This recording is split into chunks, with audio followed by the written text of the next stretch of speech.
Welcome to Showbiz Chicago, the podcast. I am your host, Michael Roberts. I am so excited to have my next guest with me. Many people know her actually from the Harry Potter movies. She was also Madame Morrible in Wicked and star of stage, screen, television. And she is going to be at the Chicago Shakespeare Theater doing her very famed performance of Dickens' Women, a play that she actually wrote, and has been portraying 24, 26 characters for, what is it, Miriam, the last 5 years this has been going on? Well, I wrote it, co-wrote it with Sonia Fraser in 1989. Oh. But we haven't been doing it continuously. This year, I've been doing it since February. Before that, I hadn't done it for 5 years when I did it in Australia. That's what it was. And before that, I hadn't done it for about 15 years. So it's definitely not fresh out of the box. Got it. But it's different because I'm different. And it's better because I'm better. and that's the one great thing that comes with our age, isn't it, Miriam? Well, we hope it does. Right? But, I mean, it's amazing just how life experience changes the actor. You know? Of course it does. You're quite right. And the things that happen in your life and the time it takes to live them allow you reflection and development. And I feel that I have developed, that I have increased my powers. You know, one lot of powers wanes. That's lifting and running and climbing stairs. That has definitely waned.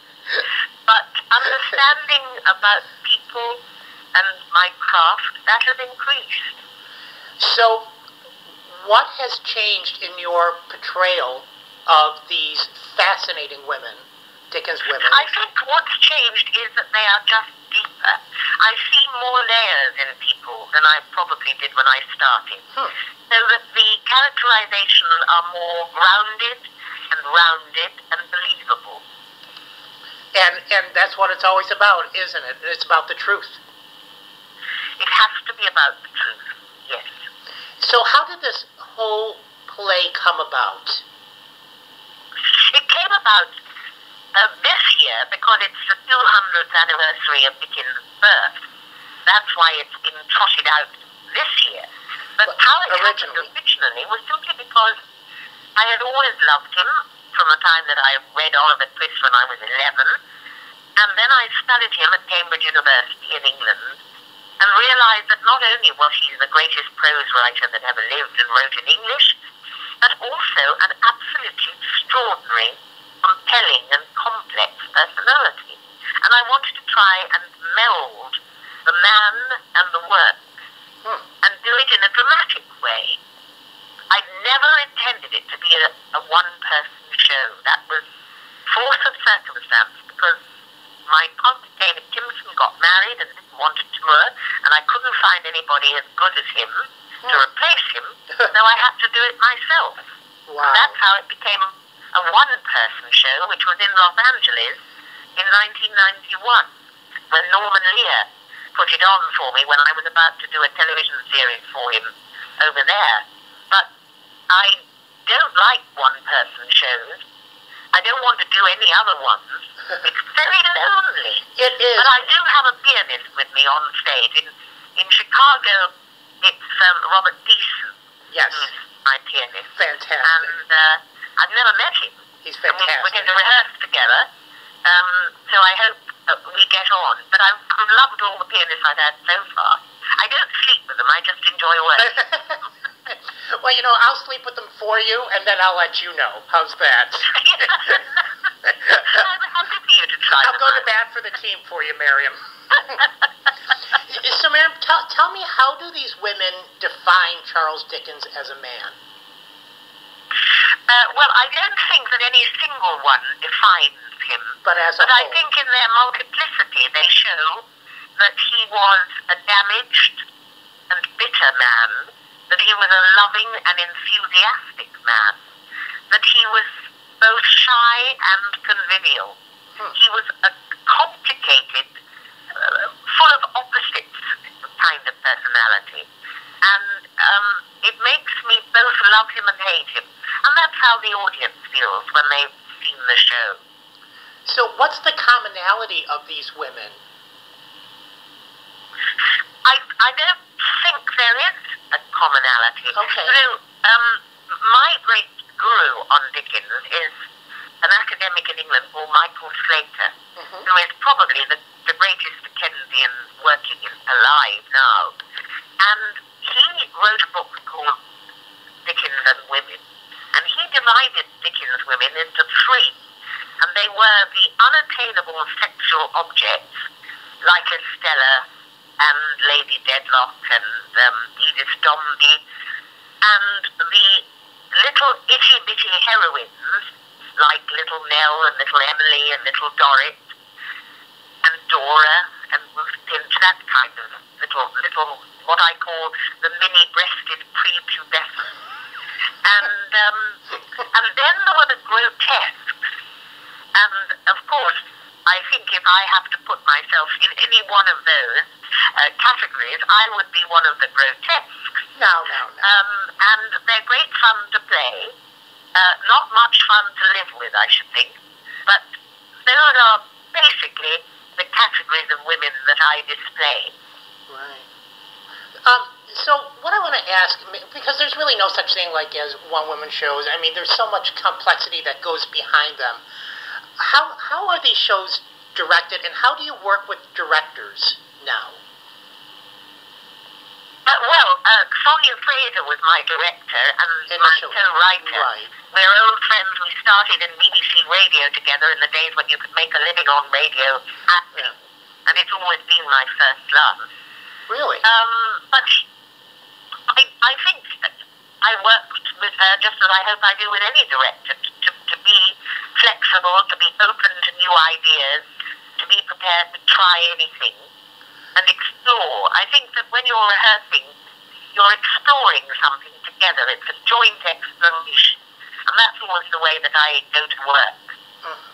So, but when you're writing a work like this, and this interests me just from an artistic standpoint, Miriam, that's why I'm asking. So when you write a work and your director, who's the co-writer, is directing the work, how do you know, how do you know when to almost self-edit the work? Because that work becomes so personal to you, doesn't it? That how do you know when it's time to let it go and bring it out to the audience? You don't always know when it's time to let it go, but you have to trust your director. And that's what I do. I trust Sonia completely. And she's never been wrong. So well, there you go. I'm right to place my trust in her. I think this show is probably also quite revealing about me. I mean, not that I'm particularly interesting, but you are. I think that when you do a one-person show, so much of yourself goes into it. Absolutely. It can't but be revealing of the person who's performing.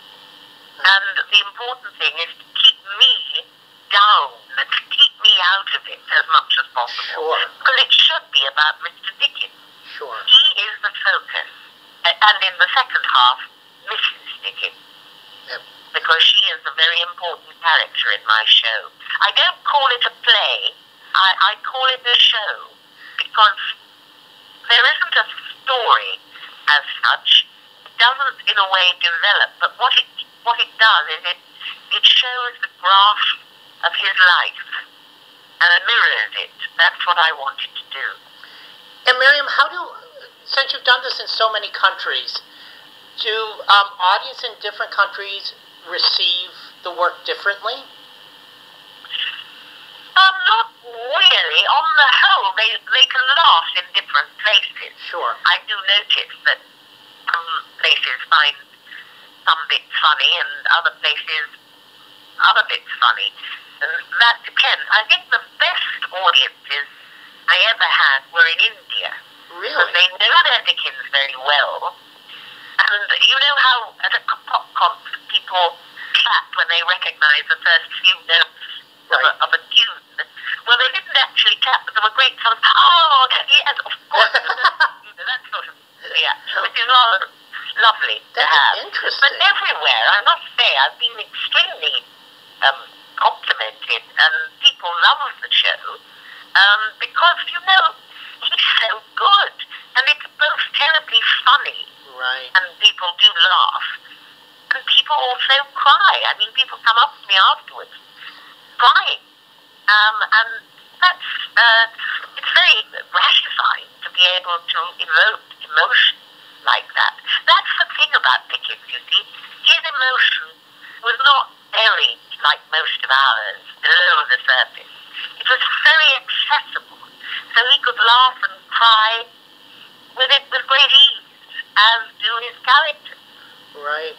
And that's of all the authors, with Great Expectations and Oliver Twist and all his works, they're still so relevant to this day because they're like passion plays, really. I totally agree with you.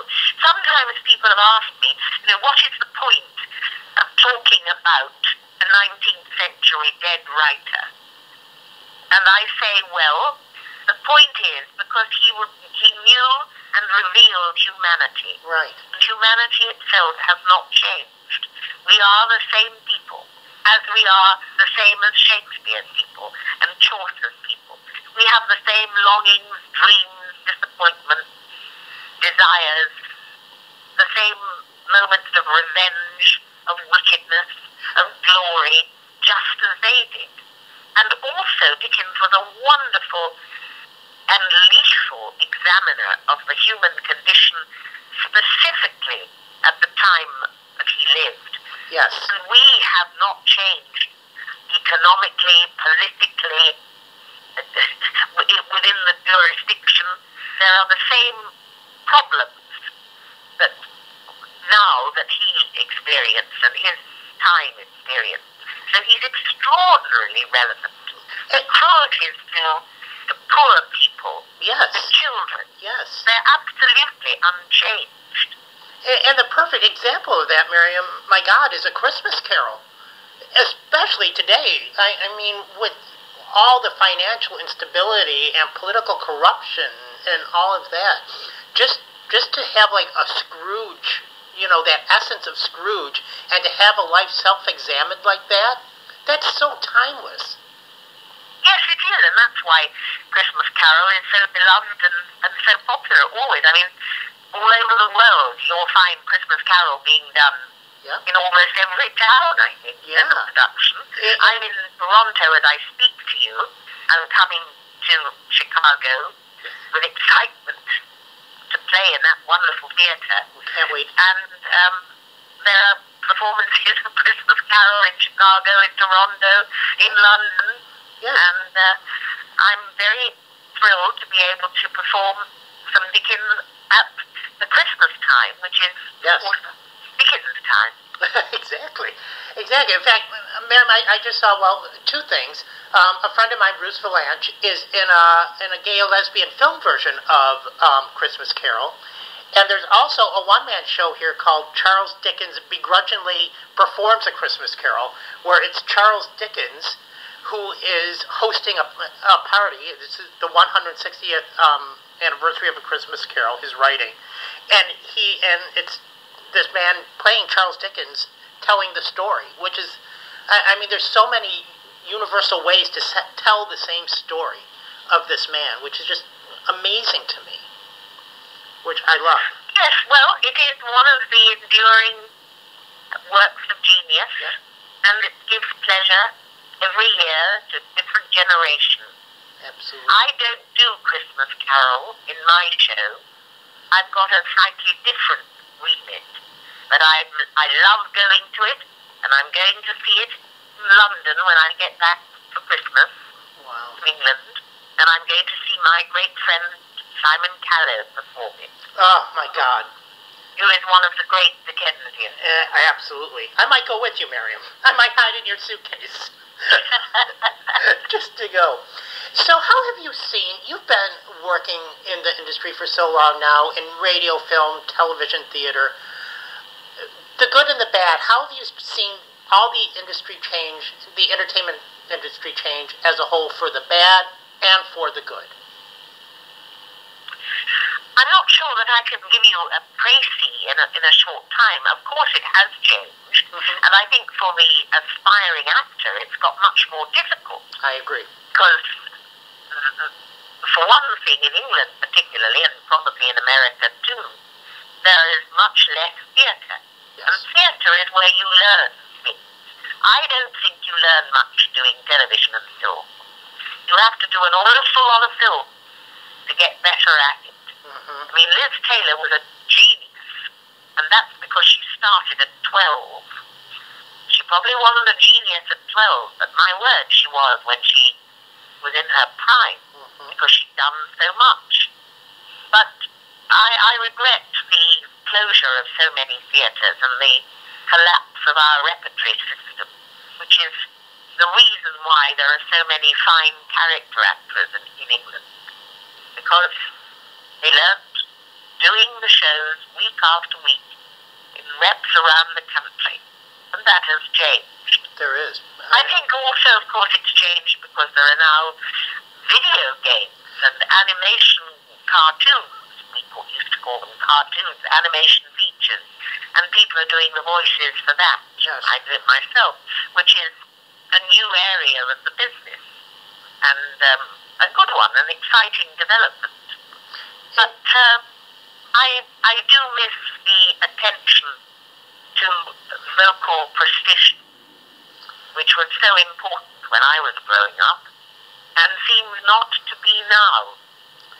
And you know, even trying to get new work developed, Miriam, for the stage is so hard, even by very established playwrights, because the way social media seems to be working, if it's not an instant success, there's no time for anything to develop like there used to be. Like the perfect example, I think, is this David Mamet play that's been in the works for so many years with Patti LuPone, and it's like lasted 4 weeks because there was no real time to develop it before.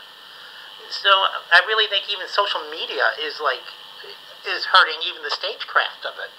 Oh, I'm sure that's true. I didn't know about that particular play, and for me, Patti LuPone is one of the greatest people performing at the moment. I agree. Think she's absolutely wonderful. Did you see her in Gypsy? I did see it. Gypsy actually started here in Chicago, Miriam, at the Ravinia Festival. That doesn't surprise me, because Chicago is a theatre city. Yeah. And that's why I'm so particularly thrilled to be coming to Chicago to do the show. Yes, I feel when you perform in Chicago, it's a present, it's an accolade for an actor, and I'm really excited about that. It is. Patti is one of the great ones. She is. I've known her for years as well, and I'm one of the few people that flew to London to see her in Sunset Boulevard. And I thought she was brilliant. Oh, I missed that. I was, somewhere else, I suppose. So, and what you're saying about even the Chicago acting experience, Chicago actors are very meaty and authentic. And when Chicago actors divulge into different cities, or when a Chicago production moves to New York, it's really that, I think, authentic experience that you were speaking of earlier that really makes our actors unique. And I think the British actor is cut of the same ilk because it's repertory. I mean, many of the small theaters here are repertory. I remember meeting the Steppenwolf Company years and years ago when they first started, and I knew that I was in the presence of greatness.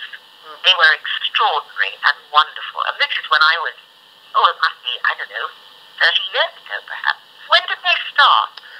In the early 1980s, Miriam. Well, it must have been then. Yeah. So that's, 20 years ago? No, 30. It was almost 30. That's 30 years ago. It was extraordinary. Yeah. And I knew that these were people of immense talent and range and commitment, and their shared ideal was thrilling. So I'm very much a humble person coming to Chicago. I know what a tradition there is there. Yes, and especially the Chicago Shakespeare Theater. I mean, even within the last 5 years, they've come so into themselves, and they're doing such amazing work and bringing in repertory companies from all over the world. They're doing this whole exchange program with Scotland, and they had this show called Black Watch here about the Black Watch infantry. It was just stunning, absolutely stunning. So I think that introduces not only Chicago but the world, to many different forms of acting, many different forms of theater that can only heighten the education of the populace, to make it better. Well, I mean, education and entertainment. Yes. That's what theatre should be doing, and that's what I'm doing.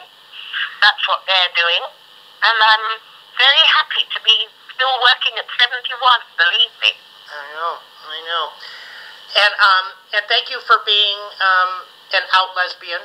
I am an out gay man, and having people like you around in the industry makes it much easier for people like me. I think that it's the responsibility of those of us who've done all right in the business and are not afraid to say who we are. But, Michael, I have a caveat about this. Tell me. I don't believe that people should come out to their families if the families are not able to take it. I know this is a very unpopular stance these days, but I know that when I told my mother, it practically killed her. And I think I was wrong to do that. I think it was indulgent. I think you have to know who you're talking to when you tell them about yourself. And I agree with that to a certain extent, because I think the family dynamic always has to be respected, especially you're a member of that family dynamic. So. Yes, I think that sometimes people get too wrapped up in being gay and remember that there is a higher duty, which is to the human race. Right. We're all human beings, and then we divide up into men and women and all the rest of it. I love being gay, and I've been very lucky. I found the right person. We've been together for 44 years. How lucky is that? But a lot of people don't have a good time being gay, and that I feel sad for. Yeah. And I hope that things improve. But I just love it. But I do know that there are other things besides being gay. I'm short, fat, and Jewish, for example. Well, right. It's one of many things that defines us, but it's not the thing that defines us. I won't let any one adjective define me. Absolutely. I am Miriam, and that is the defining quality. Absolutely. And without that, without all these other things making us a whole, you can't let one thing define you, because that one thing can take over and wreak havoc on you. That's right. Something that's exactly so. I know. Well, in closing, Miriam, what has been your, and this is probably hard to say because you've had such an amazing career, but what has been, give me 2 career highlights that stand out for you. It is hard to say. Certainly doing this tour has been a highlight, personal and career. I've never been better. I've never done better work. And I've never had such accolades from all over the world for this. All over Australia and New Zealand and England and Scotland and Canada and America. And that means a lot to me to please an audience. Sure. Another triumph for me was a film called The Age of Innocence. Yes. A Scorsese film, which I won the BAFTA award. And I never thought I'd ever win an award for movie acting, because I never think of myself as a movie actress, although it turns out that I've done more films than anything. But it was a wonderful experience, and I was working with a very great director, whom I revere, and working with Dan Day-Lewis, a very great actor, the best, a most delightful man, and it was a tremendous experience. The best. I loved being in Romeo and Juliet, working for Baz Luhrmann, with Leonardo DiCaprio, and that was a special time in Mexico, one of the most glorious countries you could go to, just wonderful. I saw Baz and Leonardo recently when I was in Australia. They were filming The Great Gatsby there, and it's 18 years since I'd seen them, so it was very, very nice to hook up again. And I suppose the film that I love very much is not one that most people know, perhaps. It's called Sunshine, and it was directed by Hungarian director István Szabó, who made a great film about a gay man called Colonel Redl, R-E-D-L, which you should see. I would love to. It won the Foreign Film Oscar some years ago, and it's just a brilliant film. But Sunshine was about 3 generations of a Jewish-Hungarian family, with Ralph Fiennes playing the hero in all 3 generations, and I was the first generation mother. And Rachel Weisz was in it, and Rosemary Harris. It was just a wonderful film, and István is a great director. That was very special. Those are some of my career highlights. And of course, I guess I'd have to mention being Madame Morrible on Broadway. Well, I did it in London, which was exciting, but they asked me to come to Broadway and do it, and that was a thrill. Boy, isn't that a show, Miriam, that what a following that show has. I do, they're all lovely. Anything like it. They used to come and queue for hours, and queue seeing it afterwards, and I've never known a fan base like it, except, of course, the Harry Potter fan base, which is equally nothing. I agree with you, and the Wicked fan base is so cross-generational.